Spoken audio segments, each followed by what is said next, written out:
اللهم صل على محمد وعلى آل محمد كما صليت على إبراهيم وعلى آل إبراهيم إنك حميد مجيد اللهم بارك على محمد وعلى آل محمد كما باركت على إبراهيم وعلى آل إبراهيم إنك حميد مجيد।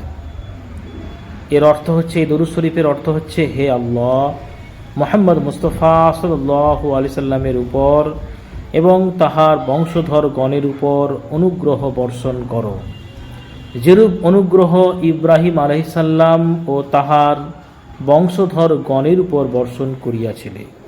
নিশ্চয়ই তুমি প্রশংসনীয় ও জ্ঞানবান। হে খোদা, মুহাম্মদ সাল্লাল্লাহু আলাইহিস সাল্লামের উপর এবং তার বংশধর গণের উপর করুণা পাঠাও, যেরূপ করুণা ইব্রাহিম আলাইহিস সালাম ও তাহার বংশধর গণের উপর পাঠাইয়াছিলে। নিশ্চয়ই তুমি প্রশংসিত ও জ্ঞানবান।